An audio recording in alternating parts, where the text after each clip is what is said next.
श्रीशैलेशदयापात्रं दिवक्यादिगुणानवं यतीन्द्रप्रवणं वन्दे रम्यया मातरमुनिं लक्ष्मीनाथसमारम्भां नाथयामुनमध्यमाम् अस्मदाचार्यपर्यन्तां वन्दे गुरुपरम्परां यो नित्यमच्युतपदाम्बुज युग्मरुक्मय व्योमोहदस्सराणि नायमेने अस्मद्गुरोर्भगवतोऽस्ति दैकसिन्तो रामानुजस्य शरणं शरणं प्रपद्ये मातापिता योधनयस्तनया विभूतिं सर्वं यदेव नियमेन मदन्वयाणां आद्यस्य नकुलपतेर्वगलाभिरामं श्रीमत्तदङ्गिरिं प्रणमामि मूर्ता भूतं सरस्य मगदाव्यपट्टनाद श्री भक्तिसार कुलशेखर योगिवाहान् भक्ताङ्गिरेणं परकाल यतीन्द्रमिश्रान् श्रीमत्पराङ्कुशमुनिं प्रणतोऽस्मि नित्यं गुरुमुखमणदीप्य प्राग वेदानशेषान् नरपतिपरिक्लुप्तं शुल्कमादानुगामः स्वस्तर्मप्रबन्ध्यं रङ्गनाथस्य साक्षात् तिजुकुलतिलकं तं विष्णुचित्तं नमामि பின்னார் தடமதில் சூழ் வில்லிபுத்தூர் என்றொருக்கால் சொன்னார் கலர்கமலம் சூடினோம் முன்னாள் ஈரத்தான் என்றுரைத்தோம் கீழ்மை நீர்ச்சேரும் வழியறுத்தோன் நெஞ்சமே வந்து பாண்டியன் கொண்டான பட்டர்பிரான் வந்தான் என்று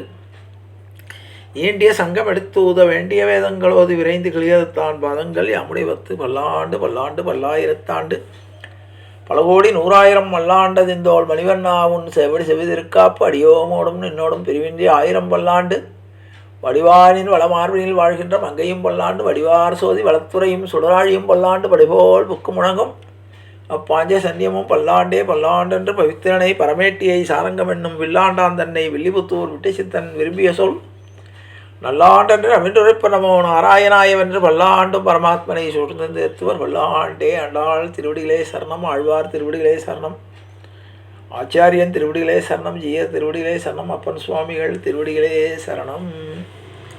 எல்லோருக்கும் அடியனுடைய பணிவான நமஸ்காரங்கள். அபிமான ஸ்தலங்கள் ஒவ்வொன்றாக அனுபவித்து வருகிறோம். அதிலே 47ஆவதாக நாம் இன்றைய தினம் காண இருப்பது கலியுக வரதராஜ பெருமாள் கோயில். இது அரியலூர் மாவட்டத்தில் கள்ளங்குறிச்சி என்கிற ஊரில் அமைந்துள்ள கோயில். கலியுக வரதராஜ பெருமாள் கோயில் அல்லது கலிய பெருமாள் கோயில் என்பது தமிழ்நாட்டின் அரியலூர் மாவட்டத்தில் உள்ள கள்ளங்குறிச்சி என்ற ஊரில் அமைந்துள்ள ஒரு பெருமாள் கோயில். அரியலூரிலிருந்து சுமார் 10 கிலோமீட்டர் தொலைவில் அமைந்துள்ள இந்த கோயில் பெருமாளுக்கு அர்ப்பணிக்கப்பட்ட கோயில். மூலவர் சிலை சுமார் 8000 ஆண்டுகள் பழமையானது. அதே நேரத்தில் இந்த கோயில் தோராயமாக 500 ஆண்டுகள் பழமையானது என்று கூறப்படுகிறது. இது ஒரு மாடு மேய்ப்பரால் 12 அடி உயர கம்பத்தின் இடத்தில் கட்டப்பட்டது. இது அதிசய சக்திகளை கொண்டிருப்பதாக நம்பப்படுகிறது. இந்த கம்பம் இப்போது கோயிலின் பிரதான தெய்வமாக அமைகிறது. அருகிலேயே அனுமன் சிலையையும் காணலாம். தலைமை தெய்வம் மூலவராக எந்த சிலையையும் இங்கு காணப்படவில்லை. 12 அடி உயரமான ஒரு கிரானைட் தூண் மட்டுமே காணப்படுகிறது. இந்த கர்ணத்தூணுக்கு பூஜைகள் நடைபெறுகின்றன. கோயிலின் முன்புறம் சில சிற்பங்களுடன் கம்பீரமாக உள்ளது. கோயிலின் பிரதான தெய்வம் சக்தி தூணாகும். கிரானைட் தூண் கம்பப்பெருமாள் என்று குறிப்பிடப்படுகிறது. தூணின் கீழ்ப்பகுதியில் அனுமன் செதுக்கப்பட்டுள்ளார். இது ஒரு சிறிய உருவம். உறுதியான சுய கட்டுப்பாடு நிலையில் இடது கையில் சஞ்சீவி மலையுடன் முன்னோக்கி நடந்து செல்வது போல் தெரிகிறது.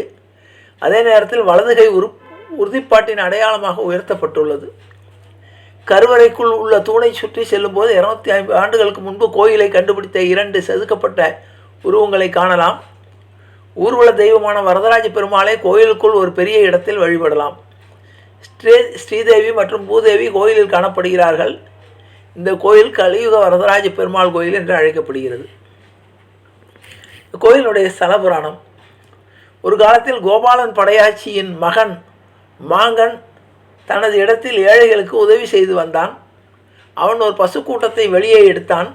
அவன் திரும்பி வந்தபோது அவன் கர்ப்பமாக இருந்த ஒரு பசுக்களில் ஒன்று காணாமல் போனதை கண்டான். விரிவான தேடுதல் செய்த போதும் கர்ப்பமாக இருந்த பசுவை கண்டுபிடிக்க முடியலை. கர்ப்ப காலம் நெருங்கிவிட்டதால் வீடு திரும்பும்போது அவன் மனச்சோர்வோடு இருந்தான். 3 நாட்களுக்கு பிறகு விஷ்ணு பகவானிடமிருந்து ஒரு தெய்வீக குரல் அவனை கள்ளங்குறியில் உள்ள ஒரு குறிப்பிட்ட இடத்திற்கு அழைத்து செல்வதை கேட்டது. அங்கு அவர் பசுவையும் அதன் புதிதாக பிறந்த கன்றையையும் கண்டார். மறுநாள் காலையில் அவர் தனது கனவில் வந்தபடி பசுவை தேடிச் சென்றார். தாயையும் புதிதாக பிறந்த குழந்தையையும் தனது வீட்டிற்கு அழைத்து வந்தார். 7 நாட்களுக்கு பிறகு அவர் மீண்டும் கண்ணுக்கு தெரியாத குரலை கேட்டார். இந்த முறை ஒரு விஷ்ணுவுக்கு அர்ப்பணிக்கப்பட்ட ஒரு மரத்தூணை விட்டு சென்றது எவ்வளவு பெரிய முட்டாள் என்று அவரிடம் கூறினார். இது பலரால் வணங்கப்படும் மகத்தான சக்திகளை கொண்டிருந்தது. பசு தலைவன் அந்த இடத்திற்கு திரும்பி சென்றபோது பசுவின் பால் நிறைந்த ஒரு புனித தூளை கண்டார். முந்தைய நாள் தனக்கு உதவி செய்தது வேறு யாருமல்ல மகாவிஷ்ணு தான் என்பதை உடனடியாக புரிந்து கொண்டார். பழங்காலத்தில் அந்த தூணை தெய்வமாக நிறுவி வழிபடுவது ஏற்றுக்கொள்ளப்பட்ட நடைமுறையாக இருந்தது. தூண் வழிபாட்டின் வரலாறு. புராணத்தின்படி பிரதான தூண் தெய்வம் கிட்டத்தட்ட 8000 ஆண்டுகளுக்கு முன்பு பழமையானது. சங்ககால தமிழ் இலக்கியங்களில் 500 முதல் கிபி 800 வரை பல குறிப்புகள் உள்ளன. அவை தூண்களை மக்கள் வணங்குவதாக குறிப்பிடுகின்றன. எனவே இந்த சங்ககால மக்களால் வணங்கப்படும் தூண்களில் ஒன்றாக இருக்கலாம். பட்டினப்பாலை என்பது தூண் வழிபாடுகளை விவரிக்கும் மற்றும் காவிரி பூம்பட்டினத்தின் கோட்டை சுவர்களில் மகாலட்சுமியின் ஓவியங்களை விளக்கும் சிறந்த சங்க படைப்புகளில் ஒன்றாகும். இந்த கோயில் விஜயநகர காலத்தை சேர்ந்த சில சிறந்த திராவிட கட்டிடக்கலையை கொண்டுள்ளது. அர்த்த மண்டபத்தில் பல தூண்கள் உள்ளன. அவை அழகான முறையில் செதுக்கப்பட்டு கோயில் முழுவதும் உள்ளன. சிற்பங்கள் மற்றும் அடிப்படை சிற்பங்கள் புராணங்களின் பல்வேறு காட்சிகளை சித்தரிக்கின்றன. தசாவதார மண்டபத்தில் விஷ்ணுவின் தசாவதாரத்தின் சிறப்புகள் செதுக்கப்பட்டுள்ளன. வைணவ மரபின் பல்வேறு புராணங்கள் சித்தரிக்கும் பல சிற்பங்கள் கோயில் முழுவதும் காணப்படுகின்றன. விவசாயிகள் தங்கள் வாக்குறுதிக்கு அளிக்கப்பட்ட காணிக்கையின் ஒரு பகுதியை இங்கு கொண்டு வந்து ஒதுக்கப்பட்ட தொட்டிகளில் ஊற்றுகிறார்கள்.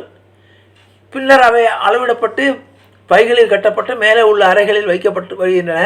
பின்னர் வெளியே எடுத்து பயன்படுத்தப்படுகின்றன. பெரிய தானிய கிடங்குகள் உள்ளன. பக்தர்கள் ஒரு ஆட்டின் கழுத்தில் காளிய பெருமாள் கோயில் என்ற வாசகங்கள் எழுதப்பட்ட ஒரு குறிப்பை காட்டுகிறார்கள். அது தொலைந்து போகாது. அதை கடந்து வருபவர்கள் அருகிலுள்ள கலிய பெருமாள் கோயில் நோக்கி செல்ல வழிவகுக்கிறார்கள். வருடாந்திர தேர் திருவிழாவில் ராமநவமி கொண்டாடப்படுகிறது. இதில் பக்தர்கள் அதிக அளவில் பங்கேற்கிறார்கள் என்ற அளவோடு இந்த கோயிலுடைய முக்கியத்துவம் விளங்குகிறது என்பதை கூறி நிறைவு செய்கிறேன். ஜானகி காந்த ஸ்மரணே.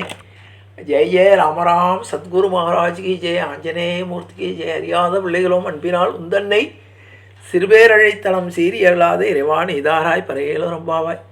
எற்றைக்கும் ஏழேல் பெருவிக்கும் முந்தன்னோடு உற்றோமேயாவும் உனக்கே நாம் செய்வோம். மற்ற நம் காமங்கள் மாற்றேலோ ரொம்பாவாய். செங்கன் திருமுகத்து செல்வத் திருமாலால் எங்கும் திருவருள் பெற்று இன்புருவ ரொம்பாவா. ஹரே ராம ராம ராம ஹரே ஹரே. ஹரே கிருஷ்ண கிருஷ்ண கிருஷ்ண ஹரே ஹரே. கோவிந்தராம சங்கீர்த்தனம். கோவிந்தா ஹரி கோவிந்தா.